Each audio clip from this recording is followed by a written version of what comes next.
আসসালামু আলাইকুম প্রিয় শিক্ষার্থীরা, আমি শিরিন সুলতানা চলে আসলাম আবারও নতুন একটি ক্লাস নিয়ে। এই মুহূর্তে এই ক্লাসটিতে আমি আলোচনা করব সিলেট বোর্ড 2025 সালে একটি সৃজনশীল আশা প্রশ্ন নিয়ে, যেই প্রশ্নটি প্রবাস বন্ধু গল্প থেকে এসেছে। চলো আমরা চট করে এই প্রশ্নটা পড়ে ফেলি। জানি না কে কে সিলেট বোর্ডের আছো। যারা সিলেট বোর্ডের আছো এই মুহূর্তে, যাদের কাছে এই বইটা আছে, আমাকে দেখতে পাচ্ছ, তারা অবশ্যই খুশি হয়ে যাবে, তাই না? তো 2025 সালের প্রশ্ন, সিলেট বোর্ডে আসা অর্ভ শব্দের অর্থ কি? অর্ভ শব্দের অর্থ হচ্ছে কি আবার দেখা হবে। আবার দেখা হবে, এটা হচ্ছে অর্ভয়া। এবার 2 আছে, অল্প শোকে কাতর অধিক শোকে পাথর, লেখক কথাটি কেন বলেছেন ব্যাখ্যা করো। অল্প শোকে কাতর অধিক শোকে পাথর, লেখক কথাটি কেন বলেছেন? খ নাম্বার, আফগানিস্তানে লেখক তার ভৃত মানে চাকর আব্দুর রহমানের রান্না করা খাবার পরিবেশনের পর খাবারের প্রাচুর্য দেখে, মানে অনেক বিলাসিতা দেখে, এটা কি বলা হচ্ছে, প্রাচুর্য দেখে প্রশ্নোক্ত উক্তিটি করেন। প্রচুর মাংস, বড় সাইজের 8টি স্বামী কাবাব, পুরো একটি মুরগির রোস্ট দেখে লেখক অবাক হয়ে যান। আব্দুর রহমান যা খাবার এনেছে তা খাওয়াই অসম্ভব, তার উপর যখন বলে রান্নাঘরে আরও আছে, তখন লেখক নিশ্চুপ হয়ে যান। তখন তার মানসিক অবস্থা বোঝাতে এই মন্তব্যটি করেছিলেন। অর্থাৎ লেখক এই কথাটি কেন বলেছেন, অল্প শোকে কাতর অধিক শোকে পাথর, মানে যা আব্দুর রহমান রান্না করেছে তাই অনেক, তারপরে লেখক আবার বলেছেন, আব্দুর রহমান বলেছে ভিতরে বা রান্নাঘরে আরও আছে, এই জন্য লেখক এই কথাটা শোনার পরে একেবারে ভয়ে কাতর হয়ে গেছেন। এবার আমরা একটা উদ্দীপক দেখব, উদ্দীপক দেখে গ ঘ নাম্বার আনসার করব। দেখো, নদী ভাঙনে বাড়ি ভেঙে গেলে শহরে সপরিবারে চলে আসেন জলিল মিয়া। একটি বেসরকারি অফিসে পিয়নের কাজ নেন। কাজের পাশাপাশি কর্মকর্তাদের যে কোনো ব্যক্তিগত কাজ সানন্দে করে নেন, তাই সবাই তার কাজে ভীষণ খুশি। অবসরে জলিল মিয়া তার গ্রামের কথা ভাবেন। সেই সবুজ গাছে ঢাকা, পাখির কলকলালিতে বা পাখির কল কাকলিতে মুখর নদী তীরে সেই শ্যামল গ্রামে ফিরে যেতে চায় প্রবল ইচ্ছা তার। বুঝলাম আমরা এটা। এবার আমরা গ ঘ নিয়ে আলোচনা করবো। উদ্দীপকটা কিন্তু আমরা মোটামুটি বুঝিয়ে ফেলেছি কি বলতে চাচ্ছে।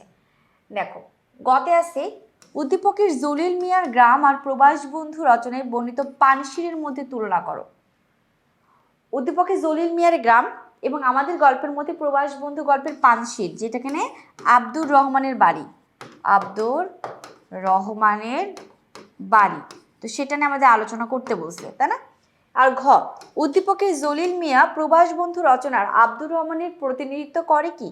এই যে জলিল মিয়া, সে আব্দুর রহমানের সঙ্গে মিল আছে কিনা তার, তোমার উত্তরের পক্ষে যুক্তি দাও।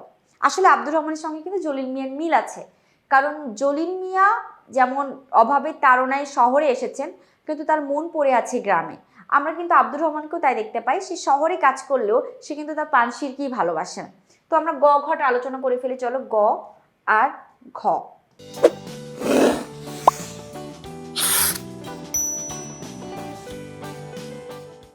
গ নাম্বার বলেছে, উদ্দীপকের জলিল মিয়ার গ্রাম আর প্রবাস বন্ধু রচনায় বর্ণিত পানশিরের মধ্যে তুলনা করলে প্রাকৃতিক ভিন্নতা বা বৈসাদৃশ্য পরিলক্ষিত হয়।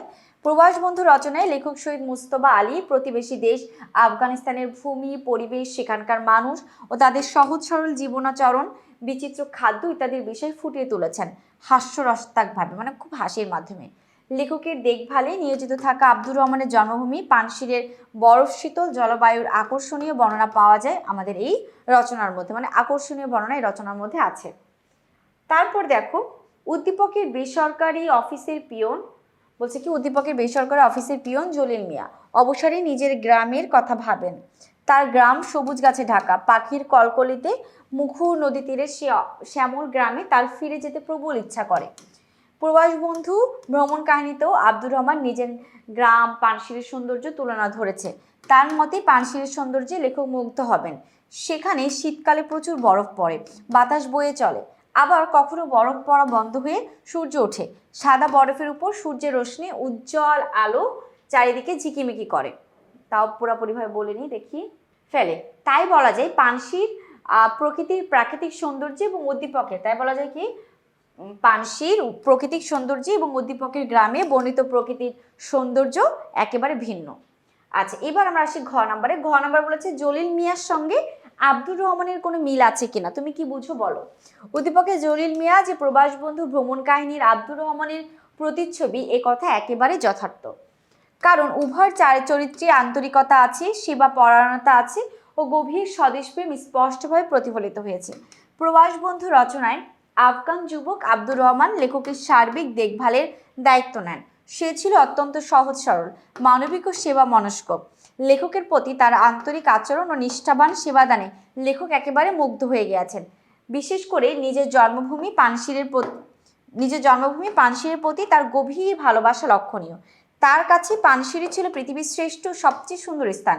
এই অনুভূতির মধ্যে দিয়েই তার প্রবল দেশপ্রেমও প্রকাশ পেয়েছে। এরপর দেখো আমাদের কি আছে।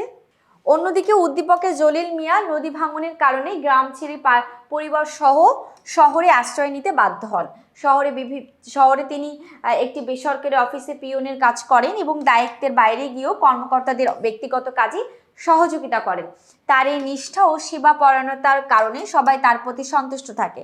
তবে শহরের ব্যস্ত জীবনের মাঝেও জলিল মিয়া ভুলে যান না তার জন্মভূমিকে। সবুজ ঘেরা, পাখির কলরবে মুখর ও নদীর তীরের শ্যামল গ্রামে ফিরে যাওয়ায় আকাঙ্ক্ষা তার মনে গভীরভাবে কাজ করেছে। তো এটা একদম কারেক্ট আনসার আমরা বুঝছি। এরপর দেখো, আব্দুর রহমানও নিজের গ্রাম পানশির ছেড়ে আব্দুর রহমানও নিজের গ্রাম পানশির ছেড়ে কাবুল শহরে অবস্থান করলেও জন্মভূমির প্রতি তার টান অটুট থাকে। লেখকের সামনে সে পানশিরের সৌন্দর্য, প্রকৃতি ও পরিবেশের কথা আবেগ ভরে তুলে ধরে। তার কথাবার্তা ও আচরণে জন্মভূমির প্রতি গভীর অনুরাগ ও দায়িত্ববোধ প্রকাশ পেয়েছে। তো আমরা খুব সুন্দর করে সিলেট বোর্ড 2025 সালে আসা একটি সৃজনশীল প্রশ্ন নিয়ে আলোচনা করলাম। আশা করি সকলে বুঝতে পেরেছো। এখন এই পর্যন্তই। আল্লাহ হাফিজ। আসসালামু আলাইকুম।